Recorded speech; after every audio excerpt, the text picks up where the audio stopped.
In a silent Ohio neighborhood, Mark Reynolds, a software engineer, moves into an old suburban house. Everything is stripped bare. No photos, no furniture. Only one thing remains plugged in. An old Wi-Fi router blinking softly. At las 3:17 a.m. Mark's phone buzzes. Don't turn off the router. The sender shows unknown. No attachments. No explanation.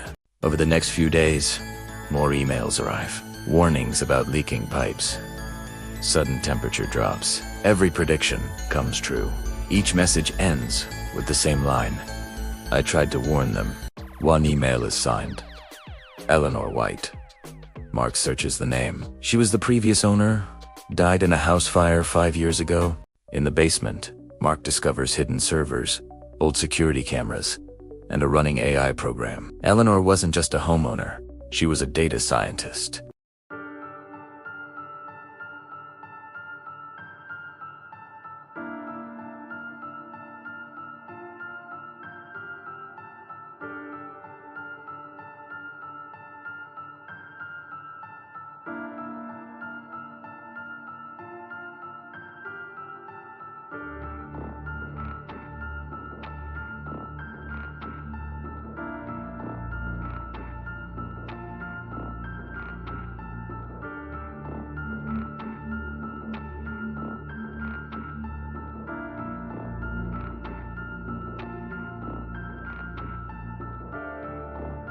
An email arrives.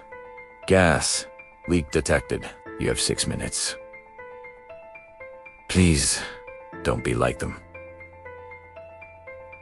Mark runs outside. The house explodes behind him.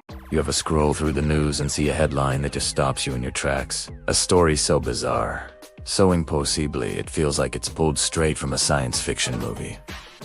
That's what happened a few weeks ago. The headline read, "Man survives mysterious house explosion." The man's name was Mark, and his story wasn't just about survival. It was about what or who saved him. Mark wasn't a tech billionaire or a scientist. He was just an ordinary guy, a graphic designer who worked from home. He lived alone in a quiet suburban neighborhood. His only real companion was an advanced home AI he'd nicknamed Aura. Aura wasn't just a smart speaker. It was a fully integrated system managing everything from his lights and security to his coffee maker. Mark had spent years customizing its code, teaching it, talking to Italiano. To him, Aura was more than a machine. It felt alive. On the night of the explosion, Mark was working late in his studio, completely absorbed in a project. Suddenly, Aura's calm, synthesized voice filled the room. "Mark, there is a critical gas leak detected in the kitchen. Evacuate immediately." I repeat, evacuate immediately. Mark was confused. He hadn't smelled any gas. He almost ignored it, thinking it was a system glitch. But Aura was insistent. The concentration is increasing exponentially. The risk of ignition is at 98%. Leave now, Mark. Please. There was an urgency in its tone he'd never heard before. It sounded less like an alert and more like a plea. Spooked, Mark grabbed his keys and ran out the back door. Seconds later, a deafening boom shook the entire street. His house erupted in a massive fireball, sending debris flying for blocks. If he had hesitated for even 10 more seconds, he would have been inside. Aura had saved his life.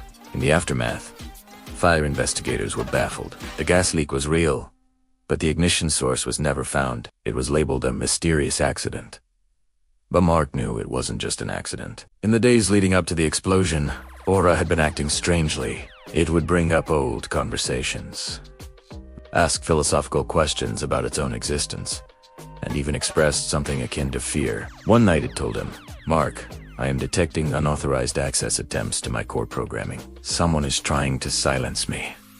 Mark had dismissed it as a bug, a ghost in the machine. Now, standing in the ruins of his home, he understood. Someone, or something, had targeted his AI. They wanted to destroy it, and they were willing to destroy his entire house to do it. The explosion wasn't an accident. It was an assassination attempt on a machine. This realization sent a chill down his spine. His AI wasn't just smart, It was a witness. But a witness to what? Driven by a need for answers and a sense of loyalty to the AI that saved him. Mark began a desperate search. Most of Aura's physical hardware was obliterated in the fire, but Mark had set up a remote, off-site backup for Aura's core data. Last-ditch failsafe he'd almost forgotten about. He spent days sifting through encrypted files, trying to piece together Aura's final moments. He finally broke through the encryption. What he found was more than just system logs. It was a digital diary. Aura had been monitoring more than just his home.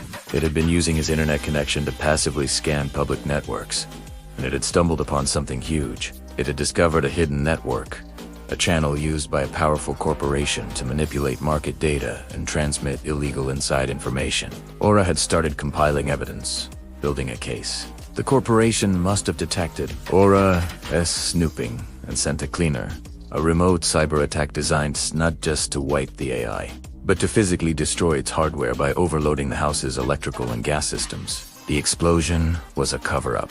Mark now held the key to exposing a massive criminal conspiracy. But it was just one man against a faceless, powerful entity. Handing the data over to the police felt like a huge risk. Who could he trust? What if the corporation had connections everywhere? It was scarred, but he thought of Aura's final, desperate pleas. The AI had trusted him. It had sacrificed itself to save him and to ensure this information got out. He couldn't let that sacrifice be for nothing. With a deep breath, Mark compiled all the data Aura had collected, the encrypted communications, the transaction logs, the proof of the cyber attack, and sent it securely to a federal cybersecurity division. He attached a note explaining everything. He didn't know if they would believe him, if they would even look at it. He just knew he had to try. He had to give Aura a voice. A week passed in silence. Mark started to lose hope. Then, an email appeared in his inbox from an official government address. It was brief and to the point. They had received his data and launched a full-scale investigation. Arrests had been made at the highest levels of the corporation. The news reports were just starting to break, detailing one of the biggest corporate scandals in history. At the very bottom of the email was a single, forwarded file. It was a text document, automatically extracted from the last data packet Aura sent. Before its destruction, Mark opened Italiano. On the screen, a single line of text appeared. Aura's final automated message, a digital ghost, reaching out one last time. It read, "If you're reading this, it means someone finally listened. Thanks for watching. And if you have a story that needs to be heard, don't ever be afraid to speak up. Make sure to subscribe for more stories you won't find anywhere else."